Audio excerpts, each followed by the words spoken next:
오늘 말씀 우리 함께 봉독하도록 하겠습니다. 오늘 말씀은 누가복음 9장입니다. 누가복음 9장 10절에서 17절 말씀까지 제가 말씀을 봉독하고 우리 마지막 17절은 다 같이 합독하도록 하겠습니다. 사도들이 돌아와 자기들이 행한 모든 것을 예수께 여쭈니 데리시고 따로 벳세다라는 고을로 떠나가셨으나 무리가 알고 따라왔거늘 예수께서 그들을 영접하사 하나님 나라의 일을 이야기하시며 병 고칠 자들은 고치시더라. 날이 저물어 가매 12 사도가 나와 여짜오되 무리를 보내어 두루 마을과 촌으로 가서 유하며 먹을 것을 얻게 하소서. 우리가 있는 여기는 빈들이니이다. 예수께서 이르시되 너희가 먹을 것을 주라 하시니 여짜오되 우리에게 떡 5개와 물고기 2마리밖에 없으니 이 모든 사람을 위하여 먹을 것을 사지 아니하고서는 할 수 없사옵나이다 하니 이는 남자가 한 5,000명 되밀어라. 제자들에게 이르시되 때를 지어 한 50명씩 앉히라 하시니 제자들이 이렇게 하여 다 앉힌 후 예수께서 떡 5개와 물고기 2마리를 가지사 하늘을 우러러 축사하시고 떼어 제자들에게 주어 무리에게 나누어 주게 하시니 우리 같이 합니다. 먹고 다 배불렀더라. 그 남은 조각을 12 바구니에 거두니라. 아멘. 네, 오늘도 이렇게 하나님과 함께하기 위해 새벽 기도의 자리에 나오신 우리 성도 여러분 진심으로 환영하고 축복합니다. 하나님의 사랑과 은혜가 풍성한 그런 시간이 되기를 소망합니다. 오늘 우리가 읽은 본문은 너무나도 유명한 오병이어의 기적을 기록한 본문입니다. 이 내용은 예수님의 부활 사건을 제외한다면은 유일하게 사복음서 모두에 기록된 그런 이적입니다. 특별히 우리가 어떤 사건이 더 중요하다고 우열을 매길 수는 없겠지만 그래도 사복음서 모두에 등장하는 사건인 만큼 우리는 유심히 말씀의 교훈을 바라보아야 할 것입니다. 중요한 내용은 반복하기 마련이고 필히 알아야 할 내용은 어느 선생이 가르치나 배울 수가 있기 때문입니다. 남자 성인 5,000명을 먹이신 이 이야기는 여러분은 어떻게 보고 계십니까? 사람들은 이 기적의 이야기를 접하면은 약간은 핵심에서 벗어난 것에 집중을 합니다. 어떻게 그것이 가능했냐고 말입니다. 물고기 2마리와 보리떡 5조각으로 5,000명을 먹이는 것은 불가능합니다. 그래서 사람들은 이상한 해석을 이 기적에다 가져다 붙입니다. 사람들이 다 먹을 것을 싸가지고 왔는데 이기적인 마음으로 숨기고 있다가 예수님께서 기도하시는 것을 보고 모두의 마음이 열려서 함께 다 나누어 먹을 수 있게 되었다. 이런 해석들이죠. 어떻게든 과학과 성경 모두에게 흡족한 해석을 하려고 노력을 하는 것을 우리는 살펴볼 수가 있습니다. 그런데 그것이 과연 우리가 주목해야 하는 이 사건의 핵심일까요? 예수님께서 어떻게 이 일을 행하셨는지가 오늘 성경에서 말씀하는 주제일까요? 그렇지 않을 것입니다. 오병이어의 기적은 하나님께서 우리를 어떻게 생각하시는지, 어떤 분이신지, 우리가 그분에게 어떤 은혜를 받은 존재인지를 알려주는 사건입니다. 우리는 이 사건에서 그분이 어떻게 하셨냐에 주목할 것이 아니라 그분이 이렇게 하셨다에 주목해야 할 것입니다. 오늘 말씀을 통해 여기 계신 모든 분들에게 오병이어와 같은 그런 하나님의 크신 은혜가 부어지기를 소망합니다. 예수님의 제자들이 전도 여행을 마치고 다시 예수님 계신 곳으로 돌아왔습니다.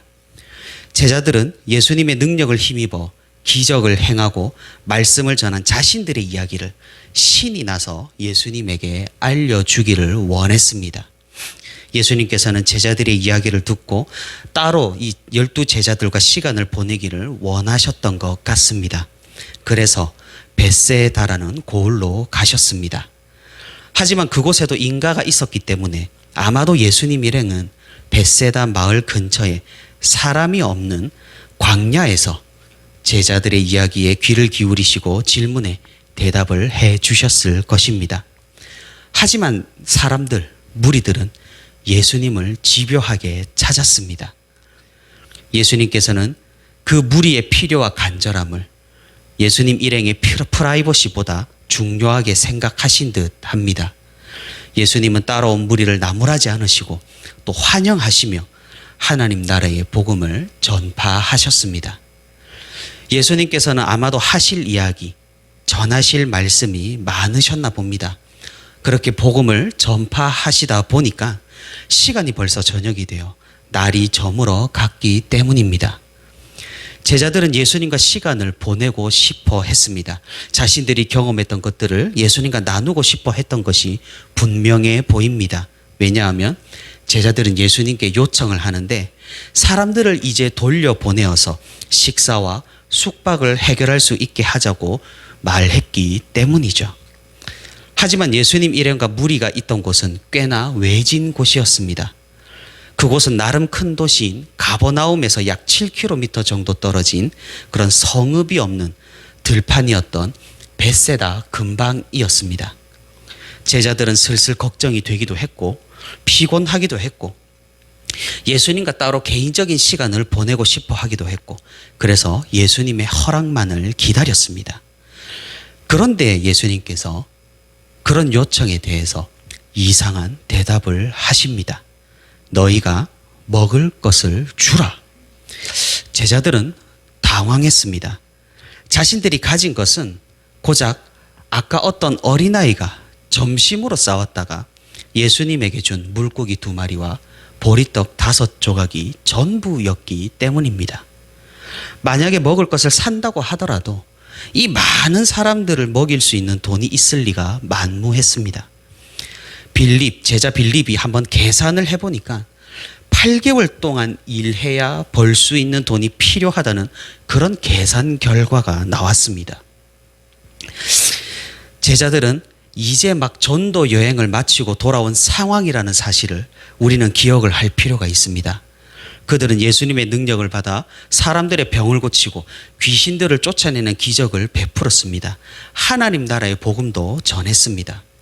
하지만 이런 무지막지한 현실적인 문제가 자신들 앞에 들이닥치니 당황하기 시작합니다. 계산도 해보기 시작합니다. 이성으로 해결책을 찾아보려고 애를 씁니다. 그들 눈앞에 예수님이 있다는 사실을 또 잊은 듯 합니다. 그럴 것만도 같습니다. 성인 남자만 5,000명이니까 말입니다. 여성과 어린아이들까지 계수한다면 그 수는 1만 명 이상으로 늘어날 것입니다. 이토록 많은 무리를 먹인다는 것은 정말로 불가능해 보입니다. 지금 현대에서도 오늘날에도 1만 명이 한꺼번에 식사를 한다고 생각을 해본다면 정신이 없을 것 같고 우왕좌왕하며 또 배식은 얼마나 밀리고 난리도 아니었을 것입니다. 이런 상황에서 예수님은 그저 너희가 먹을 것을 주라고 말씀을 하신 것입니다. 이 얼마나 황당한 말씀입니까? 하지만 예수님께서는 그저 말씀만 하시지 않으셨습니다. 당황한 제자들에게 사람들을 50명씩 짝을 지어 앉게 하셨습니다. 제자들은 어리둥절했죠. 무슨 생각을 하시는지 알 길이 없었습니다. 마치 가나의 혼인잔치에서 물을 길어다 연회장으로 가져다 주라는 말씀을 받은 그 종들과 같이 굉장히 혼란스러워 했을 겁니다.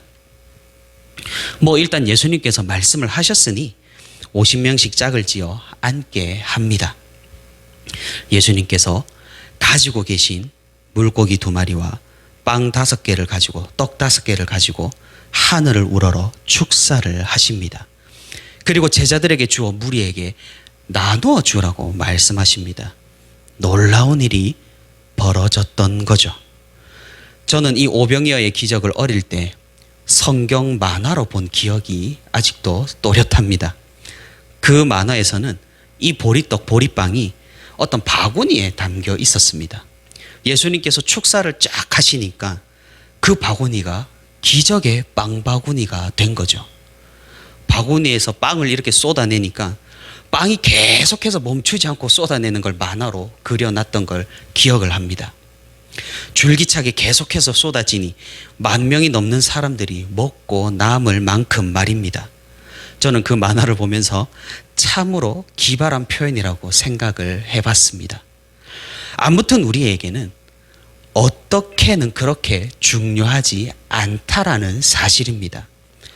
분명한 것은 가지고 있던 그 음식은 줄지 않았고 제자들은 계속해서 사람들에게 서빙을 했다는 사실입니다.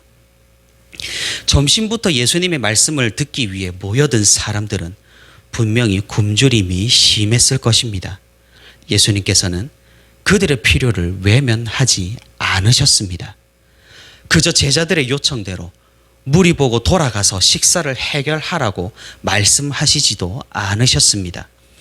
예수님께서는 보여주신 것입니다. 자신이 누구인지를 말입니다. 그리고 자신의 왕국에 어떤 복이 임하는지도 말입니다. 그분은 하나님이십니다. 그분의 왕국은 하나님의 나라입니다. 그분을 믿고 따를 때 주님께서는 우리의 사소한 필요도 공급하시고 채워주신다는 위대한 약속을 보여주는 그런 기적인 것입니다. 우리는 알고 있습니다. 오병이어가 그렇게 특별한 기적도 아니라는 사실입니다. 하나님께서는 이미 역사 가운데서 그분의 백성들을 먹이시고 입히셨습니다. 수많은 기적과 이적으로 하나님께서는 그분의 말씀을 따르고 그분을 믿어 의심치 않는 사람들의 필요를 채워주시고 공급하셨다는 사실입니다. 우리는 출애굽 당시 만나를 내려주신 여호와 하나님을 기억합니다. 그리고 엘리야가 사렙다 과부를 찾아갔을 때 그 집을 위해 기름과 양식을 풍성하게 주신 기적을 또한 기억합니다. 하나님께서 보리떡 20개로 엘리사 선지자의 생도들 100명을 먹이신 사건도 우리는 기억을 합니다. 하나님께서는 이미 그분의 백성들을 먹이시고 입히시고 필요를 채우시고 공급을 하셨습니다. 그리고 그 하나님께서 이 땅에 내려오셔서 우리 가운데 계시는 것이죠. 그 하나님 예수 그리스도께서도 그분의 말씀을 듣기 위해 모인 백성들을 먹이시고 필요를 채워주셨습니다. 아마 그 기적의 자리에 있던 사람들은 이 풍성한 음식을 먹으며 구약 성경에 기록된 그 기적들을 기억했을 것입니다.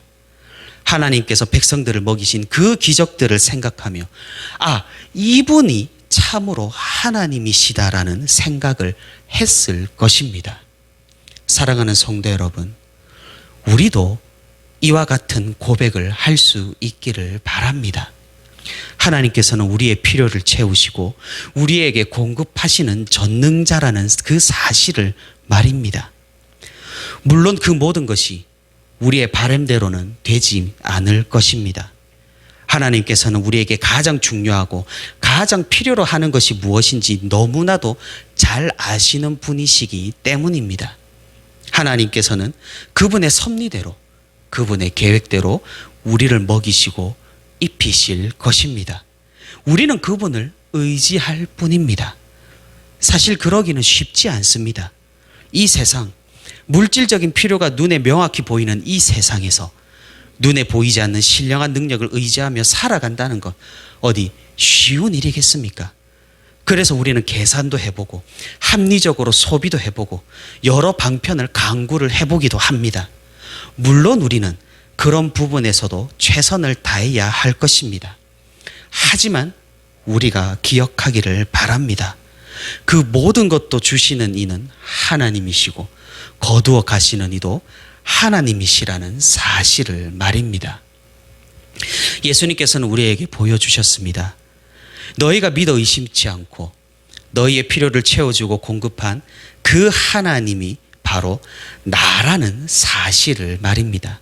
우리가 그 예수 그리스도를 의지할 수 있기를 바랍니다. 우리가 찬송을 부릅니다. 예수님만으로 만족한다고, 예수님만으로 충분하다고 말입니다. 우리가 입술로 하는 그 고백이 진정으로 진실된 고백이 될 수 있기를 바랍니다. 말씀을 맺도록 하겠습니다. 금강산도 식후경입니다. 제 아무리 좋은 말씀, 좋은 이야기를 들려주어도 배가 고프면 효과가 별로 없습니다. 기본적인 욕구와 필요는 우리에게 정말로 자연스러운 것입니다. 하나님께서는 이런 것도 우리의 이런 요구도 신경을 써주시고 함께 해주시고 필요에 따라 공급해 주시는 분이십니다. 예수님은 무리의 허기를 용납하지 않으셨습니다. 그 예수님은 오늘날 우리의 예수님이기도 합니다. 우리의 필요를 그분께 간구하되 우리의 욕심이 아니라 선한 능력과 하나님 나라를 위해 간구하는 우리 모두가 되기를 바랍니다. 하나님께서는 반드시 공급하실 것이며 우리의 필요를 채워주실 것이며 우리와 동행하여 주실 것입니다. 이 세상 살아가면서 내 힘이나 내 계산이나 내 능력이 아니라 언제나 주님을 의지하며 주님만을 따르며 살아가는 저와 우리 부천시민교회 모든 성도가 되기를 소망합니다.